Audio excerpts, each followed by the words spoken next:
Hello नमस्कार, जय हिंद जय भारत। शुरू करेंगे हम लोग आज का सेशन। आपके लिए लेके आए हैं वोकैब का मजेदार सेशन, और ये सेशन जो है वो पिछले सेशन से कई गुना ज्यादा अच्छा होने वाला है। तो ये तो आप क्लास शुरू करूंगा तभी पता चलेगा कि कितना अच्छा होने वाला है। तो शुरू करते हैं हम लोग आज का सेशन। और ये सेशन जो है वो वोकैब का है, तो सभी एग्जाम्स के लिए है, चाहे आप एसएससी में किसी भी एग्जाम की तैयारी कर रहे हो, आप एनडीए सीडीएस की तैयारी कर रहे हो।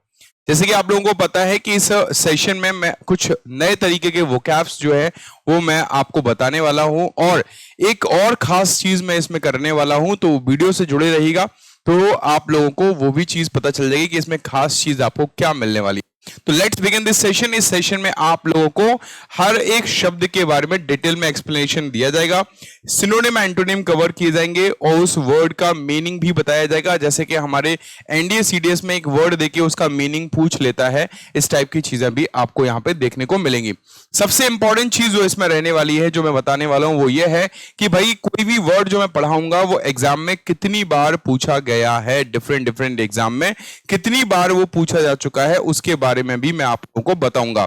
और सबसे इंपॉर्टेंट बात, इससे भी ज्यादा इंपॉर्टेंट बात यह है, जैसे कि आप लोगों को पता होगा कि मैं शॉर्ट ट्रिक के साथ में चीजों को पढ़ाता हूं। अच्छा, इस वीक का जो हमारा प्लान है वो क्या रहने वाला है? इस वीक का हमारा प्लान कुछ इस प्रकार से रहने वाला है। थोड़ा सा चेंज किया हुआ, बदलाव किया हुआ है, जस्ट कुछ लोगों की डिमांड पर।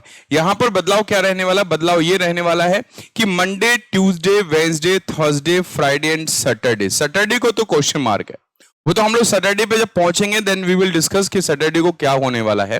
बट जो भी हमारे पास 5 दिन है, उसमें मंडे मतलब कि आज आपको कंडीशनल सेंटेंसेस का कॉन्सेप्ट कंप्लीट मिलने वाला है भाई। कंप्लीट यहां से हर एग्जाम में, चाहे कोई सा भी एग्जाम उठा के देख लो, हर एग्जाम में यहां पे क्वेश्चन बनते हैं। दूसरा, बेसिक टू हीरो लेवल का कॉन्सेप्ट इसमें पढ़ाया जाएगा। दूसरा, नरेशन है, नरेशन भी आप लोगों को कंप्लीट करवाया जाएगा। एक वीडियो, वन शॉट वीडियो रहेगा, एक वीडियो में कंप्लीट नरेशन, एक वीडियो में कंप्लीट वॉइस, एक वीडियो में पार्ट्स ऑफ स्पीच कंप्लीट रहेगा। How to identify parts of speech के नाउन है, प्रोनाउन है, एडजेक्टिव है, एडवर्ब है। और साथ ही साथ आपको फ्राइडे को मिलेगा fixed prepositions. That is very very important topic and highly बोल सकते हैं हम लोग डिमांडेबल भैया, जिसकी डिमांड मार्केट में बहुत ज्यादा है।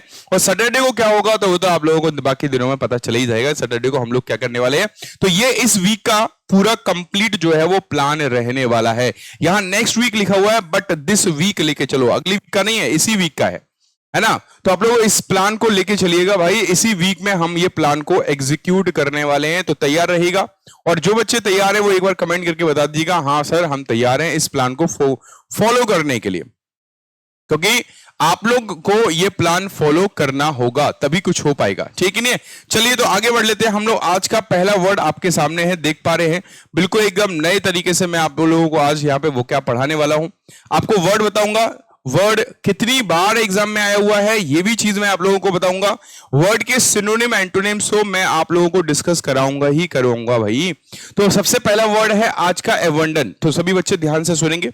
एबंडन का अगर रिपीटेशन बात करें तो रिपीटेशन ये 26 प्लस टाइम्स पूछा गया है। 26 प्लस टाइम्स पूछा गया, मतलब 26 बार। और ये एबंडन की बात हो रही है। ये बात किसकी हो रही है? एबंडन की बात हो रही है। अगर आप इस जगह पे इसको लेंगे ना, किसको लेंगे भाई? आप लोग लेंगे ना इसमें सिनोनिम एंटोनिम को, तो भाई इनके सिनोनिम एंटोनिम भी अलग प्रकार से पूछे गए भाई, है ना। अगर उनका रिपीटेशन यहां मिला दिया जाए ना तो यहां पे इनकी संख्या और ज्यादा बढ़ जाएगी। समझ में आ रहा है? इनकी संख्या जो है वो और ज्यादा बढ़ जाएगी। रिलिंक्विश से एग्जाम में क्वेश्चन पूछा गया है, एब्डिकेट से एग्जाम में क्वेश्चन पूछा गया है, वन वर्ड में पूछा गया है, क्विट से एग्जाम में क्वेश्चन पूछा गया है, फोर्स एंड डिजर्ट से क्वेश्चन पूछा गया है। तो अगर इनको भी ऐड कर दिया जाए तो ये संख्या कम से कम नहीं तो 40 प्लस बार पहुंच जाएगी रिपीटेशन इसका। तो this is the importance of this word जो आपने याद रखना है, ठीक है नहीं? चलिए आगे बढ़ते हैं। इसका मतलब क्या होता है? इसका मतलब होता है लीव, छोड़ना या गिव अप कर देना, त्याग देना। हिंदी मतलब भी लिखा हुआ है, याद करते हुए चलेंगे। त्यागना या छोड़ना, किसी चीज को त्याग देना या छोड़ देने के सेंस में हम लोग बातचीत करते हैं तो हम लोग एबंडन शब्द यूज करते हैं। क्या यूज करते हैं? एबंडन। इसका सिनोनिम में क्या क्या है? डेजर्ट। क्या है बेटा? डेजर्ट है। डेजर्ट का मतलब छोड़ना। अच्छा, डेजर्ट का मतलब रेगिस्तान भी होता है। रेगिस्तान के सेंस में यह बनता है हमारा क्या? यह बनता है हमारा नाउन। लेकिन छोड़ने के सेंस में यह बनता है हमारा वर्ब, ठीक है कि नहीं? नेक्स्ट हम लोग बातचीत करेंगे फोरसेक। फोरसेक का मतलब छोड़ना, त्यागना। है ना, किसी चीज को त्याग देना। भैया मैंने, उस इंसान ने अन्न और क्या कहते हैं, जल और पानी को, अन्न को त्याग दिया है उसने, तो हम लोग उस कंडीशन बात करते हैं। रिलिंक्विश का मतलब होता है छोड़ना, बहुत अच्छा वर्ड है। क्विट का मतलब छोड़ना, आपने पढ़ाई होगा, never quit, do not quit, छोड़ो मत, बीच में किसी चीज को मत छोड़ो, है ना। लीव का मतलब छोड़ना, ऑलरेडी लिखा हुआ है। अच्छा, एब्डिकेट थोड़ा सा याद रखेंगे, एब्डिकेट का मतलब ही छोड़ना और त्यागना होता है। खासकर इसका यूज हम लोग करते हैं राज सिंहासन को छोड़ने के लिए। किसको छोड़ने के लिए बेटा? राज सिंहासन को छोड़ने के लिए। भैया राज सिंहासन को छोड़ना, राज सिंहासन को त्यागने के लिए हम लोग यूज करते हैं, किसका यूज करते हैं? हम लोग इस वर्ड का यूज करते हैं। चलिए आगे बढ़ेंगे बेटा, हम लोग इसके एंटोनिम में आ जाओ। अब बताओ, एक चीज, एक तरफ तो मैं किसी चीज को छोड़ रहा हूं, त्याग रहा हूं, है ना, जाओ भैया मैं नहीं यूज करूंगा, मैं छोड़ दिया सब कुछ। दूसरा अपोजिट क्या होगा? उस चीज को जारी रखना, होगा कि नहीं होगा? तो यहां पे क्या है? कंटिन्यू करना, रिटेन। ये रिटेन वर्ड आपने बहुत सुना होगा, है ना। आईपीएल वगैरह होता है, उसमें प्लेयर्स को रिटेन कर लिया जाता है। रिटेन मतलब जो प्लेयर है उसको ही वापस रख लिया जाता है, उसको छोड़ते नहीं है, उसको रिलीज नहीं करते। अब देखो, रिलीज से याद आया, रिलीज भी क्या हो जाएगा? रिलीज का मतलब भी होता है क्या? छोड़ना। रिलीज का मतलब भी क्या होता है बेटा? रिलीज का मतलब भी होता है छोड़ना। इस चीज को याद रखो, है ना। रिलीज का मतलब भी क्या होता है? रिलीज का मतलब भी होता है छोड़ना किसी चीज को, है ना। रिलीज कर दिया, बोला रिलीज नहीं किया भैया, रिटेन कर लिया उस प्लेयर को, मतलब वापस रख लिया अपने पास, जाने नहीं दिया। कंटिन्यू करना, कीप करना। अडॉप्ट मतलब होता है किसी को लेना भैया, अडॉप्ट लेना। अडॉप्ट मतलब होता है ग्रहण करना, गोद लेना, किसी चीज को छोड़ना नहीं, गोद ले लेना भाई, है ना। कैरी ऑन का मतलब होता है किसी चीज को कंटिन्यू करना। कैरी ऑन एक फ्रेजल वर्ब है, याद रखना। यहां पर गिव अप लिखा हुआ है, that is phrasal verb, and here carry on is a phrasal verb. And हमें पता है in our examination phrasal verbs are asked, पूछी जाती हैं भाई, हमें याद करके चलना पड़ेगा। अब इसको याद करेंगे शॉर्ट ट्रिक से। एबंडन है ना हमारा, तो एबंडन को कैसे याद करेंगे? इसको देखो, है ना, एबंडन है ना, तो इसको याद कर लो कि अब ये बन, अब बन डॉन को, डॉन साहब है भैया, डॉन जो है वो किसी वन में बैठे हुए हैं, वन मतलब जंगल समझ लो, तो वन में बैठे हुए हैं, तो भाई साहब अब ये वन जो है वो डॉन साहब को छोड़ना पड़ेगा, क्योंकि फॉरेस्ट गार्ड जो हैं वो हो गए, फॉरेस्ट वाली जो पुलिस है, वो जो फॉरेस्ट के गार्ड होते हैं, फॉरेस्ट जो हमारा डिपार्टमेंट है वो क्या हो गया? वो थोड़ा सक्रिय हो गया है इन लोगों को निकालने के लिए। तो अब वन डॉन, ऐसे याद करो, अब वन डॉन, अब वन डॉन मतलब कि अवंडन बन जाएगा। इसको बार बार पढ़ोगे ना, आपको क्या करना है? आपको बस इन वर्ड्स को डेली पढ़ना है, डेली पढ़ना है, सिर्फ पढ़ना है, किताब की तरह पढ़ना है। और इस बात की मैं गारंटी देता हूं 8 से 10 दिन बाद ना ये वर्ड्स ऑटोमेटिकली याद हो जाएंगे। आपको कॉन्टिन्यूअसली पढ़ना है। डेली आप रजिस्टर को लोगे, पढ़ोगे, डेली रजिस्टर को लोगे, पढ़ोगे, डेली रजिस्टर को लोगे, पढ़ोगे, बस कुछ नहीं करना है, ना ज्यादा सोचना है ना कुछ करना है, बस डेली रजिस्टर को लोगे, पढ़ोगे। अरे शुरुआत में 2-3 वर्ड याद होंगे, फिर उनके बाद में और भी चीजों को रिलेट करके याद कर सकते हैं ना, हो जाएंगे भाई। अब वन डन, अब वन डन, आप बार बार बोलोगे ना तो याद हो जाएगा। अबंडन का मतलब होता है छोड़ना, कि अब वन को, वन मतलब जो वन है, अब वन डॉन को छोड़ना पड़ेगा। हाँ, नहीं तो वही फॉरेस्ट डिपार्टमेंट वाले उठा ले जाएंगे। नेक्स्ट है कैंडिड। तो कैंडिड बहुत अच्छा शब्द है, इसके 2 मतलब होते हैं। कैंडिड बहुत अच्छा शब्द है और इसके 2 मतलब होते हैं। एक मतलब जो है वो सामने लिखा हुआ है, स्पष्टवादी, एक ऐसा इंसान जो एकदम बिल्कुल साफ साफ बोलता है, कुछ भी नहीं छुपाता है, कुछ भी नहीं करता है, जो भी मुंह में है आके मुंह पे बोल देता है, एकदम साफ साफ बोलता है, स्पष्टवादी जिसे बोलते हैं। इसको हम लोग ईमानदार बोलते हैं, इसको फ्रैंक बोलते हैं, इसको हम ब्लंट बोलते हैं। जो भी मुंह में है सीधा बोल देता है, बिल्कुल भी मतलब उसके मन में बिल्कुल भी मैल नहीं है। उस इंसान को हम लोग क्या बोलते हैं बेटा? कैंडिड बोलते हैं, स्पष्टवादी बोलते हैं। वो सत्य बोलने वाला होता है, ट्रूथफुल होता है, स्ट्रेट फॉरवर्ड होता है, फ्रैंक होता है, स्ट्रेट फॉरवर्ड होता है। जो भी मुंह में आया सीधा बोल दिया, वो बिल्कुल क्या नहीं करता, झिझकता नहीं है, छुपाता नहीं है कुछ भी, एकदम आता है मुंह में बोल देता है। अब देखो इस वर्ड का रिपीटेशन कितनी बार हुआ, आप ये देखो 25+ टाइम्स। और मैं यहां किसी एक एग्जाम को टारगेट नहीं कर रहा हूं, मैं सभी एग्जाम्स को मिला के बोल रहा हूं। This word has been asked 25, more than 25 times. 25 नहीं, हाँ 25 से 26, है ना। तो ये 25 टाइम्स पूछा जा चुका है, इससे ज्यादा पूछा जा चुका है डिफरेंट एग्जाम में। तो आप लोग हमेशा तैयार रहिएगा कि भैया इन वर्ड्स को, क्योंकि मैं आपको पहले बोल चुका हूं, इस सेशन के एंड शुरुआत में बोला था कि अब से जो भी चीजें होंगी आगे की, वो टू द एग्जाम, हालांकि अभी भी टू द एग्जाम ही हो रही थी, but we were studying MCQs, we were practising MCQs. But अब मैं आपको कॉन्सेप्ट पढ़ाऊंगा। और वन मोर थिंग मैं आप लोगों को बता दूं, what ever I am teaching here and what ever I will teach you till the 5th day, जो हम लोग 6वें दिन मिलेंगे ना, उस दिन पूरे वीक का रिवीजन भी करवाऊंगा।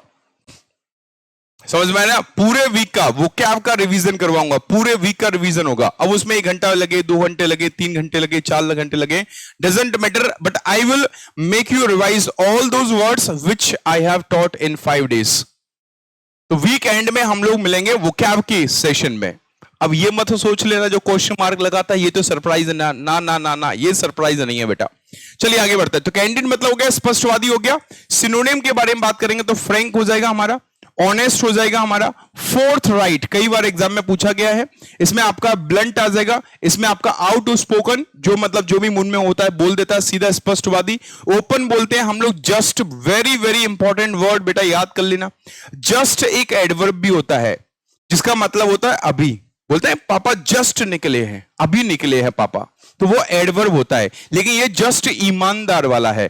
एक और होता है, याद रख लेना, एक और होता है इसको मतलब ईमानदार होता है, दैट इज अपराइट। क्या होता है बेटा? अपराइट। एक और याद कर लेना, एवो बोर्ड। क्या होता है? एवो बोर्ड। इन दोनों का मतलब भी होता है ईमानदार, स्पष्टवादी। इनका मतलब भी क्या होता है बेटा? ईमानदार होता है, स्पष्टवादी होता है। तो याद कर लेना, यहां से एग्जाम में क्वेश्चंस बने हुए। मैं फिर आपको याद दिला दूं कि ये 25 टाइम्स जो है ना वो कैंडिड के बारे में लिखा है। अगर इनके सिनोनिम एंटोनिम भी उठा के देख लोगे ना तो ये 25 टाइम्स जो प्लस लिखा है उसमें 35 टाइम्स प्लस हो सकता है। वो समझ में आ गया कि नहीं आ गया? तो ये हो गया आपका सिनोनिम। अब एंटोनिम पे चर्चा करेंगे। अनजस्ट, जस्ट का अनजस्ट हो गया, ऑनेस्ट का डिसऑनेस्ट हो गया, डेवियस हो गया, जिसको बोलते हैं थोड़ा सा कपटी टाइप का इंसान, छल करने वाला इंसान, धूर्त इंसान, है ना, जो बेईमान टाइप का इंसान होता है उसको हम लोग बोलते हैं। ठीक है, आर्टफुल हो गया, ट्रिकी हम लोग बोल सकते हैं। ये क्या होता है? ये ट्रिकी होता है। क्या होता है बेटा? ये ट्रिकी होता है। ट्रिकी मतलब होता है जो ट्रिक करता है, छल करता है किसी के साथ में, चाल चलता रहता है किसी के साथ में, उसे बोलते हैं। डिसीटफुल मतलब होता है धोखेबाज भैया, धोखेबाज। क्या बोलते हैं हम लोग? धोखेबाज बोलते हैं इसको। इंसान ये बहुत ज्यादा धोखेबाज है। रिस्ट्रेंट अलग होता है आपका, लैकोनिक अलग होता है आपका। अब ये रिस्ट्रेंट और लैकोनिक किस सेंस में जा रहे हैं बता रहा हूं। देखो, एक हमने लिखा है शब्द आउट स्पोकन, मतलब जो मन में आया बोल दिया उसने। लेकिन यहां पर रिस्ट्रेंट मतलब संयमित होता है, मतलब जो मुंह में आता है वो नहीं बोलता है, वो थोड़ा अपने आप को कंट्रोल कर लेता है। वो क्या कर लेता है? अपने आप को कंट्रोल कर लेता है। दूसरा इसमें क्या है हमारा? लैकोनिक। लैकोनिक की दूसरा मतलब भी होता है, आगे चल के किसी सिनोनिम में बताऊंगा। लैकोनिक का मतलब संक्षिप्त भी होता है, ब्रीफ। कोई चीज वो ब्रीफ में कही जा रही है, संक्षिप्त में कही जा रही है। In that situation we use laconic as well. Okay, तो हम लोग बातचीत कर रहे हैं, इसमें लैकोनिक है। इसमें लैकोनिक उस सेंस में आ रहा है, कोई इंसान ज्यादा मुंह फट टाइप का नहीं है, वो ज्यादा बोलने वाला नहीं है ना, मुंह में जो भी आ रहा है वो बोलने वाला नहीं है, वो कम बोलने वाला है। तो आउट स्पोकन के सेंस में आ रहा है। लेकिन हम स्पष्टवादी के सेंस में बात कर रहे हैं, ईमानदार के सेंस में जा रहे हैं, तो इसका अपोजिट में ये सारे के सारे शब्द आ जाएंगे। अब बात करते हैं कैंडिड का शॉर्ट ट्रिक कैसे याद करेंगे भाई। कैसे याद किया हमने? ये हो गया कैन। अब इतना हम लोगों को पता है कि कैन जो है और डिड जो है ये दोनों ही हमारे क्या होते हैं बेटा? हेल्पिंग वर्ब होते हैं। तो मैंने भैया बोला कि देखो कैन और डिड दोनों ही जो है ना वो दोनों हेल्पिंग वर्ब बहुत ही स्पष्टवादी है।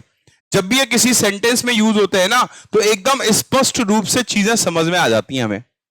तो कैन और डिड याद रखो, कैन और डिड दोनों हेल्पिंग वर्ब स्पष्टवादी है, बहुत ही ईमानदार है। कैन प्रेजेंट में आता है कैपेसिटी बताने के लिए, डिड आता है पास्ट में, तो बिल्कुल ईमानदार है। ऐसा नहीं है कि प्रेजेंट का पास्ट में घुसा फट रहा है और पास्ट का प्रेजेंट में आया जा रहा है, तो ऐसा नहीं है। तो ये दोनों क्या है भैया? कैन और डिड नाम के जो हेल्पिंग वर्ब है ना वो बहुत ही स्पष्टवादी और ईमानदारी है। जो भी मुंह में है वो सीधा बोल देते, कुछ भी छुपाते नहीं है, छल वगैरह नहीं करते। तो कैंडिड का एक मतलब ये हो गया। अब जैसे कि मैंने आपसे बोला कि कैंडिड के दो मतलब होते हैं, एक तो हमारा स्पष्टवादी हो गया, एक दूसरा मतलब भी होता है, एक दूसरा मतलब भी होता है। अब क्या मतलब होता है अभी देखो मैं बताता हूं आपको, ठीक है नहीं? एक दूसरा मतलब भी होता है, तो दूसरा मतलब क्या होगा? 1 मिनट दे दो मेरे को, ठीक है? दूसरा मतलब में क्या सेंस होगा? दूसरे मतलब में जो मतलब निकलता है वो स्पष्ट वाला निकलता है, जिसको हम लोग बोलते हैं क्लियर। क्या बोलते हैं? जिसको हम लोग क्लियर बोलते हैं। कोई चीज है ना क्लियर है ना। तो उस कंडीशन में हम लोग क्या करते हैं, इसका यूज करते हैं। जैसे ये लिखा हुआ हमारा, है ना। तो यहां से भी एग्जाम में क्वेश्चन आया हुआ। अब देखो, कैंडिड जब स्पष्ट के सेंस में बात करते हैं, ध्यान से सुनना, ये कैंडिड हमने ईमानदार स्पष्टवादी के सेंस में बात किया।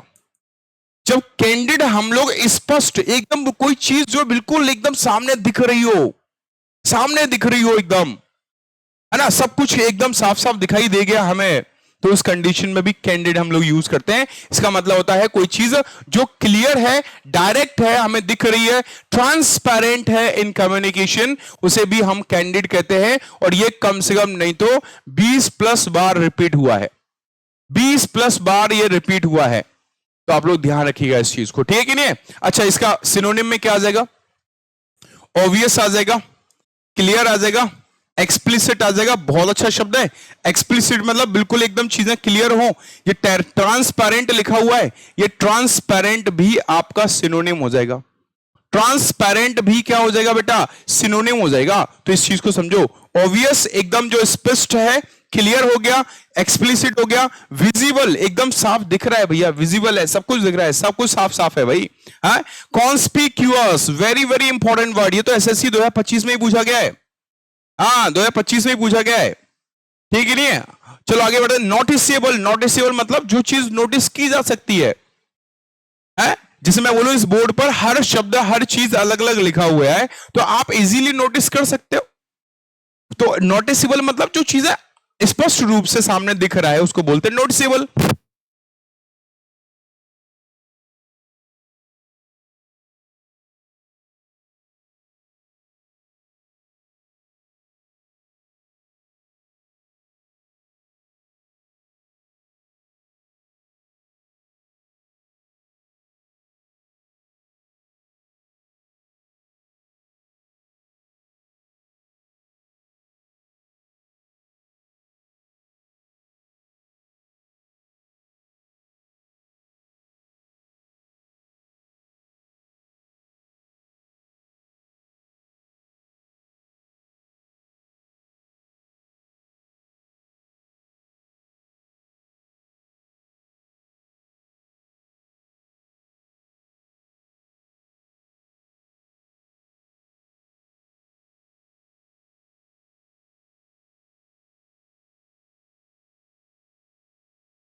तो बेटा ओपैक भी आ जाएगा। कुछ चीजें आप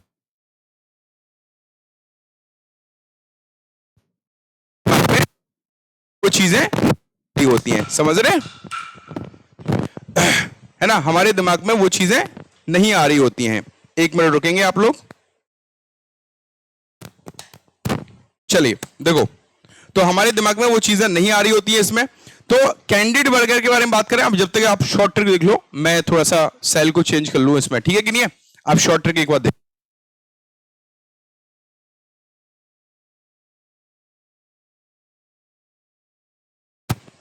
चलिए ओके,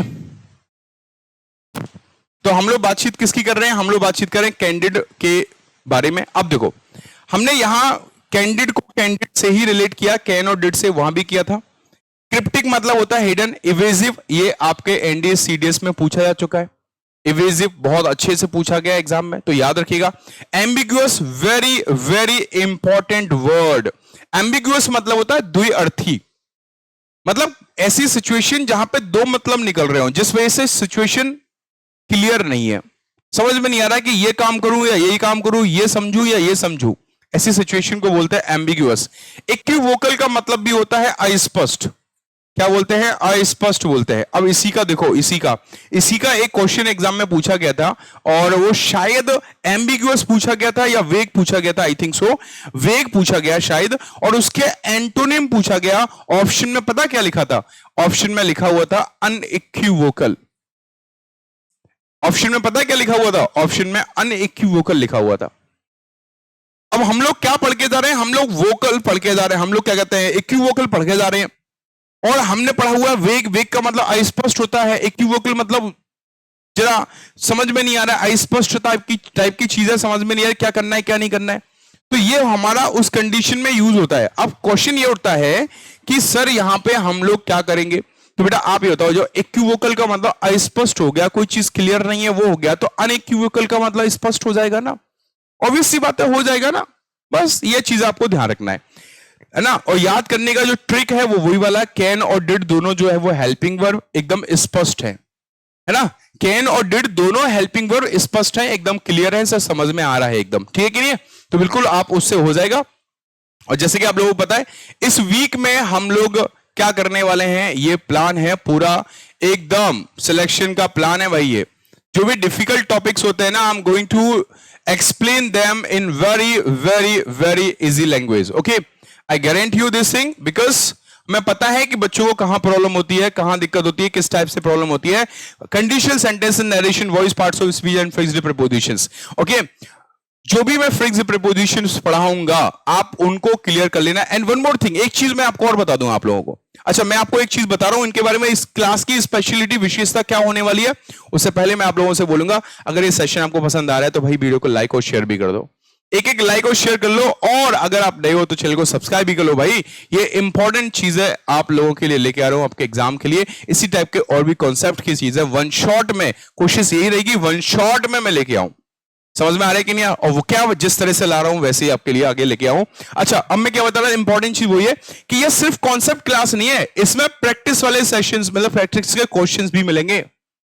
जैसे मैं कंडीशनल सेंटेंस करवाए, अब कंडीशनल सेंटेंसेस रिलेटेड पूरा हो जाएगा, उसके एंड में आपको क्वेश्चंस मिलेंगे प्रैक्टिस के लिए। अब उन क्वेश्चंस में आपको वो क्वेश्चंस मिलेंगे जो एग्जाम में आए हुए हैं, वो फिल इन द ब्लैंक में आए हैं, वो एरर फाइंडिंग में आए हैं, वो सेंटेंस इंप्रूवमेंट में आए हैं, किसी भी तरह के क्वेश्चंस आए हुए हैं, you will be given those questions, okay. हर एक चीज में ऐसे ही होगा, नरेशन पढ़ाएंगे, नरेशन क्वेश्चंस मिलेंगे, वॉइस पढ़ाएंगे, पहले कंप्लीट कॉन्सेप्ट पढ़ेंगे, then you will be given some questions to practise them, okay. Then parts of speech है, उसके क्वेश्चंस करवाऊंगा, और फिक्स्ड प्रीपोजिशंस मैं बोला जितने मैं पढ़ाऊं उतने याद कर लेना, एग्जाम में बार बार रिपीट होते हैं, बार बार रिपीट होते हैं, और उनके क्वेश्चंस भी मैं आपको करवाऊंगा, ठीक है कि नहीं। तो ये प्लान है इस सप्ताह का आपके लिए होने वाला है।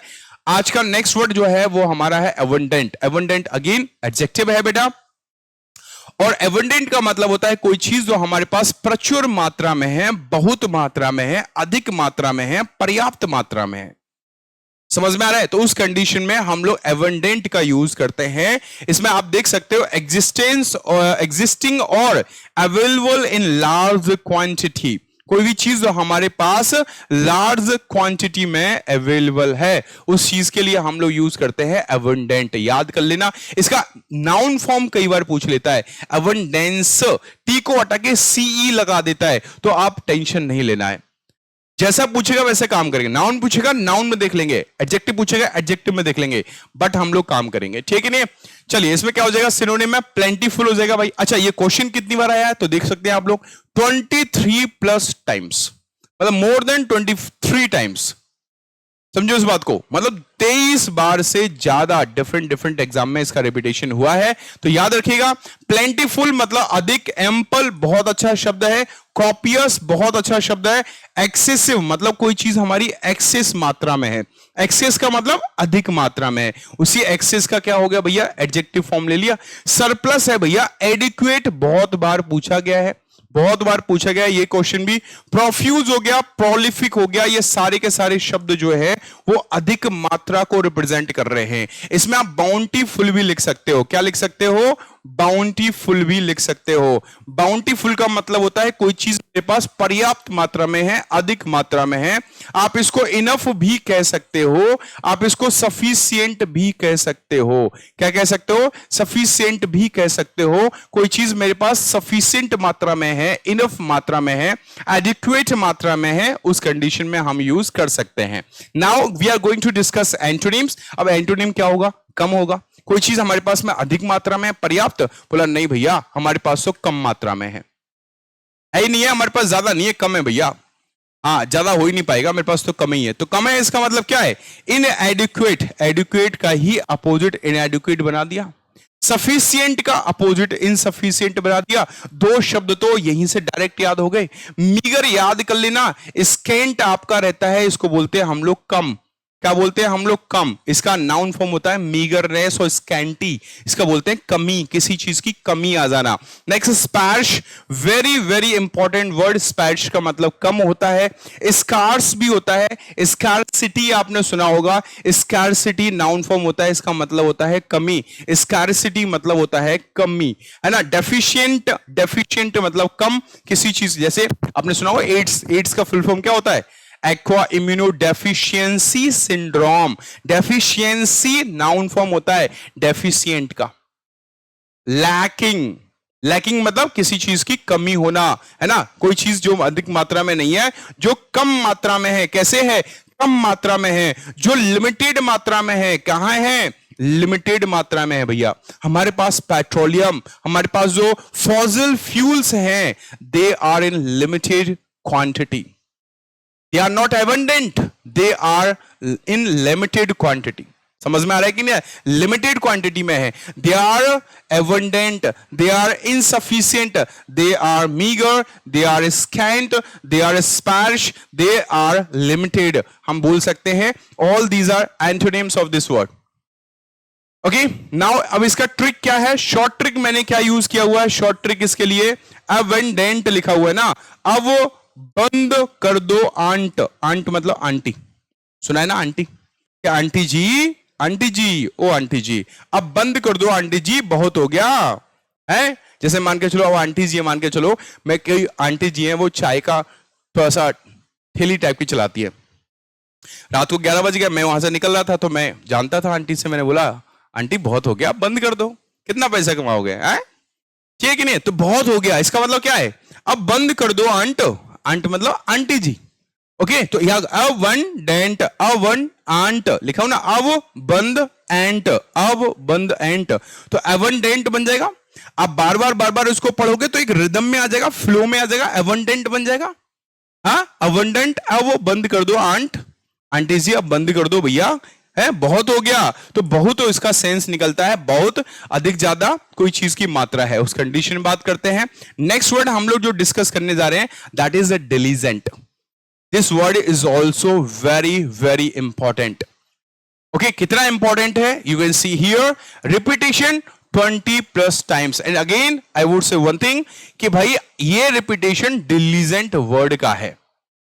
अगर आप इसके सिनोनिम और एंटोनिम्स को उठा कर देखोगे ना, तो वही संख्या इसकी वही 30-40+ चली जाएगी। रिपीटेशन के बारे में बात कर रहे हैं, ठीक है नहीं? चलिए आगे बढ़ते हैं हम लोग। डिलीजेंट एडजेक्टिव है, इसका मतलब होता है बहुल नहीं होता, इसका मतलब होता है मेहनती। क्या होता है बेटा इसका मतलब? मेहनती। कोई इंसान जो बहुत ज्यादा मेहनती है।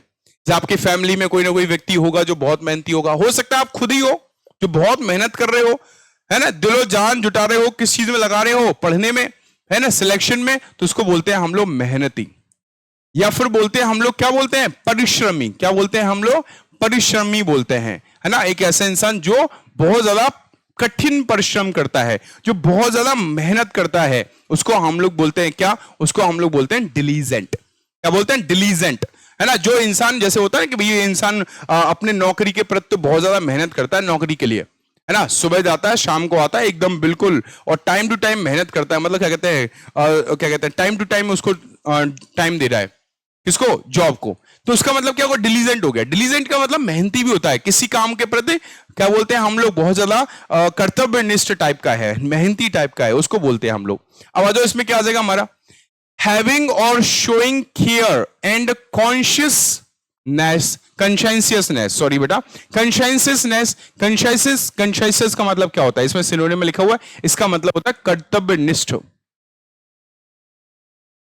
है कर्तव्यनिष्ठ, कि चाहे जो हो जाए मैं काम पे जाऊंगा, मैं काम करूंगा, चाहे जो हो जाए मैं ड्यूटी अपनी करूंगा, तो उसको बोलते हैं हम लोग कर्तव्यनिष्ठ, है ना। तो ये हो गया ना, इन वंस वर्क और ड्यूटीज। कोई अपनी ड्यूटीज को लेके, अपने काम को लेके बहुत ज्यादा कैसा होता है? बहुत ज्यादा केयर दिखा रहा होता है, बहुत ज्यादा कर्तव्यनिष्ठ होता है, बहुत ज्यादा मेहनती होता है, उसको हम लोग बोलते हैं। अब देखो, इंडस्ट्रियस, वेरी इंपॉर्टेंट वर्ड।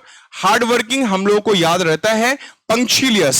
अरे एक काम करना, इंडस्ट्रियस को आप इंडस्ट्री से याद कर लो कि इंडस्ट्री में काम करने वाले लोग बहुत मेहनती होते हैं। तो इंडस्ट्री में काम करने वाले लोग इंडस्ट्रियस होते हैं, है ना। हार्डवर्किंग पता है, पंक्चुलियस याद कर लो। पंक्चुलियस का मतलब ऐसे याद कर लो कि जो व्यक्ति पंक्चुअल रहते हैं ना, पंक्चुअल, पंक्चुअल मतलब होता है समय के पाबंद, वो बहुत मेहनती होते हैं। पंक्चुलियस, ओके, पंक्तिलियस ऐसे याद कर लो, पंक्तिलियस।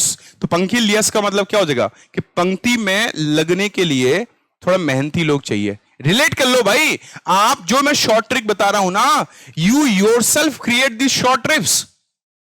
अब ये शॉर्ट ट्रिक्स कैसे क्रिएट कर सकते हो, बस रिलेट करना आना चाहिए आपको। मैंने बोला you yourself create this short tricks. मैंने कहीं उठाए नहीं है, किसी किताब से रट्टा नहीं मारे हैं, ना किसी किताब से उठा के कॉपी पेस्ट किया हुआ है। All these short tricks are mine. I myself have created them. Okay? तो आप भी खुद क्रिएट कर सकते हो. It will take some time, but you will be able to create your own short tricks. But आपको समझना पड़ेगा, वर्ड को तोड़ना पड़ेगा, 2 पार्ट में, 3 पार्ट में, 4 पार्ट में, है ना। तो याद रखो।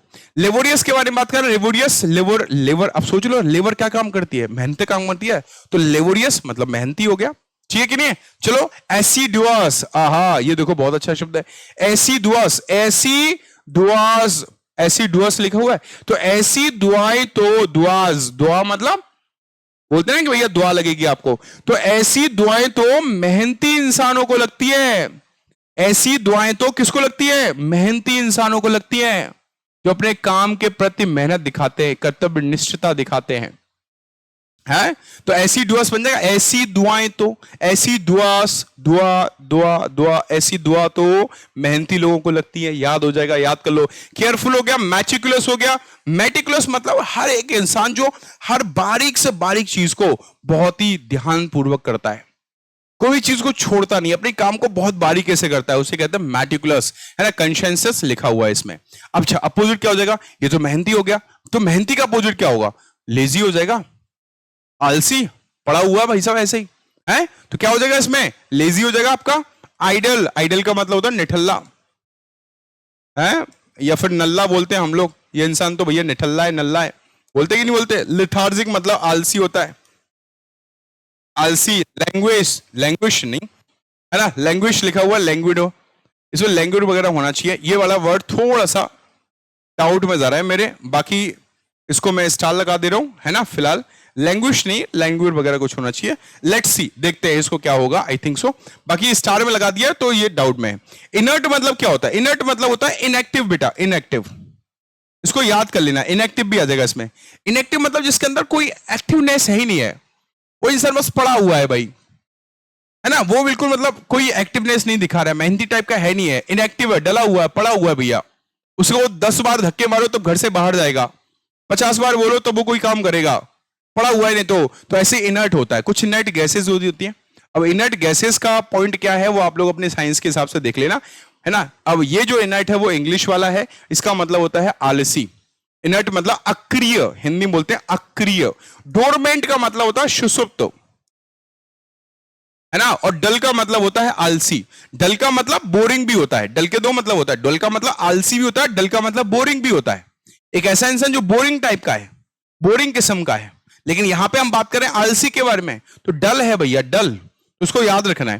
तो ये सारे के सारे वर्ड्स क्या हो गए आपके, एंटोनिम्स हो गए। ये सारे वर्ड्स सिनोनिम हो गए किसके, डिलीजेंट के भैया। अब इसको शॉर्ट ट्रिक क्या बनाई है इसकी शॉर्ट ट्रिक क्या है, इस चीज को देख लो भैया।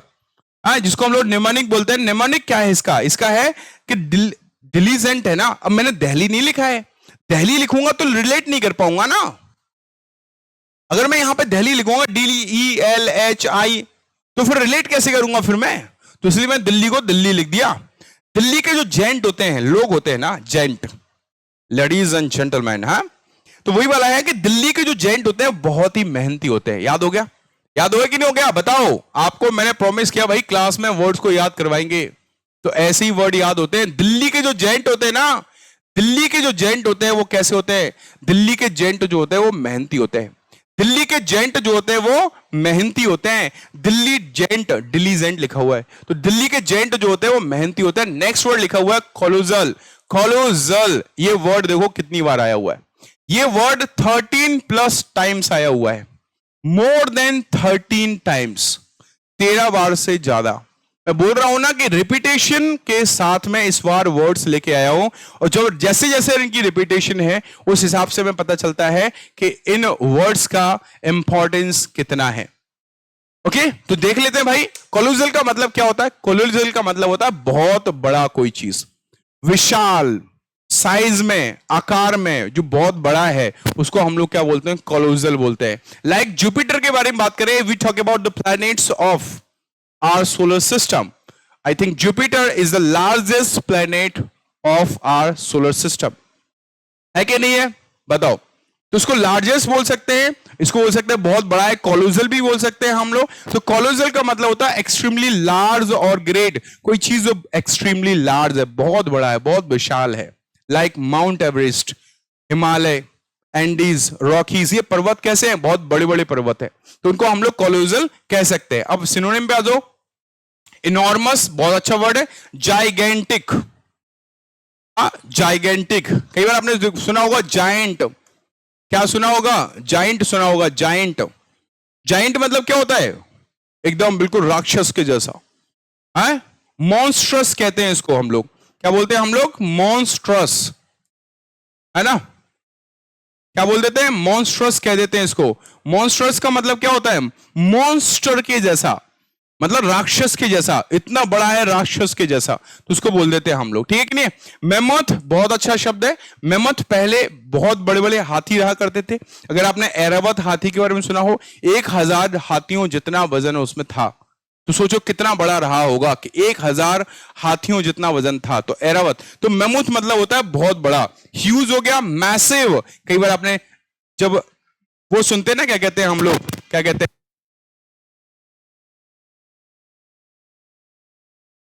है ना, जब हम लोग वो सुनते हैं ना, क्या कहते हैं हम लोग, आईपीएल वगैरह में या कहीं भी जो हम लोग क्या कहते हैं उसका नाम, कमेंट्री सुनते हैं, तो उसमें देखा हो मैसिव 6, है ना। तो मैसिव, इमेंस हो गया, माउंटेनियस हो गया, माउंटेन के जितना बड़ा। हरकुलियन हो गया। हरकुलियन के दो मतलब होते हैं, एक हरकुलियन का मतलब होता है डिफिकल्ट, एक हरकुलियन का मतलब बहुत बड़ा, दोनों मतलब है। हरकुलियन टास्क हमारा इडियम बनता है बेटा, है ना, अपील टास्क वगैरह बनता है। अब ये तो हो गया बहुत बड़ा, विशाल, साइज में बहुत बड़ी कोई चीज है, वहां हो गया।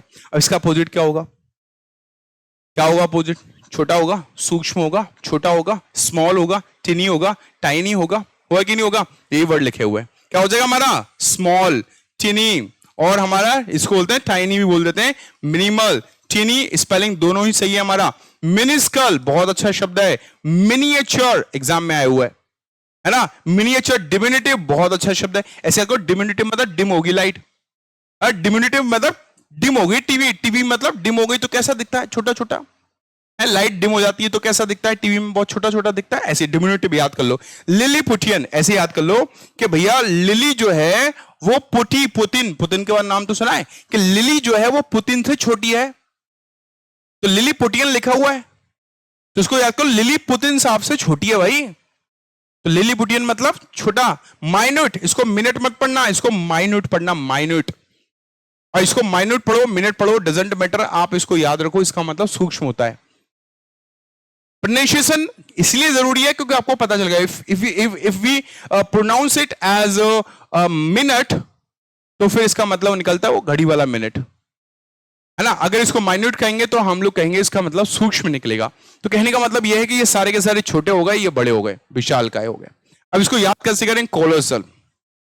कोलोसल को हम लोग ऐसे याद किया है, तो कोल होता है ना, कोल, कोल नाम का, और सालों लग गई, है ना। मैंने बोला कि भैया मेरे पास में ना कोल की खदान है, कोल की खदान है, कोयले की खदान। अब आपको भी पता है कि भैया ऐसा तो है नहीं कि भैया कोई चीज आज जमीन के अंदर दफन गई या फिर उसको जला दिया और वो कल बहुत बड़ी खदान बन जाएगी, नहीं ना। तो ऐसे समझ लो कि कोल को सालों लग गए, कोल को सालों लग गए बड़ा होने में। मतलब इस कोल की जो खदान है ना, इसको सालों लग गए बड़ा होने में। 5-6 किलोमीटर गहरी मिली है, 50-60 किलोमीटर लंबी परत मिली है। वो किसकी है भैया, कोल की। तो आप इस चीज को समझने की कोशिश करो, कोलोजल का मतलब क्या होता है। कोलोजल का मतलब सिंपल सा होता है कि कोल की जो खदान है मेरे पास जो मिली है कोल की, वो सालों लग गए उसको किस चीज में, बहुत बड़ा होने में। तो ऐसे याद कर लो, कोलोजल मतलब होता है बहुत बड़ा, विशाल बोल सकते हैं हम लोग, अति विशाल बोल सकते हैं, बहुत बड़ा बोल सकते हैं, ह्यूज बोल सकते हैं, जाइगेंटिक बोल सकते हैं, मॉन्स्टर्स बोल सकते हैं, है ना। तो ये आपको ध्यान रखना है। ये सारे के सारे क्या हो गए, सिनोनिम हो गए। So we have covered some words, okay, I am not going to count them, you yourself will count them and leave a comment कि भैया कितने शब्द आज हम लोगों ने पढ़े और सेशन कैसा लगा, ये भी आप लोग मुझे कमेंट करके बताएंगे। And this is the plan for this week, the whole week I am going to cover this topics. First one is conditional sentences, second one is narration, then voice, then parts of speech, then fixed preposition, and on Sunday there will be a surprise. And what would be the surprise? So wait for the moment, I will reveal it. Okay? चलिए तो बातचीत करेंगे हम लोग और बाकी इसी तरह के सेशन के लिए। अच्छा, सेशन कैसा लगा कमेंट करके जरूर बता देना, वीडियो को लाइक और शेयर कर देना। अब यार बाद में मेरे को बीच में याद नहीं रहता यार सब्सक्राइब वगैरह करने का, तो आप अपने आप कर लिया करो यार। जब आपको ये जर्नी शुरू मैंने करवाई है, आप लोगों ने की हुई है, मैंने भी की हुई है, मैं भी करवा रहा हूं कुछ ना कुछ, तो डेफिनेटली इसका कुछ ना कुछ तो अंजाम देके ही छोड़ेंगे, ठीक है नहीं है? तो वर्ड्स कैसे लगे, आज का सेशन कैसा लगा और आप लोग कितने तैयार हो, जो मैंने अभी आपको शेड्यूल बनाया बताया, इस शेड्यूल को फॉलो करने के लिए, इस शेड्यूल के लिए, इस क्लासेस के लिए, इन क्लासेस के लिए कितना तैयार हो, कमेंट करके जरूर बताइएगा। वीडियो को लाइक और शेयर कीजिएगा और अगर आप नए हो तो चैनल को सब्सक्राइब कर लो, बेल आइकन दबा लो, इस तरह के वीडियोस क्लासेस आपको मिलते रहेंगे बेटा। Thank you very much. जय हिंद, जय Bharat, have a good day guys.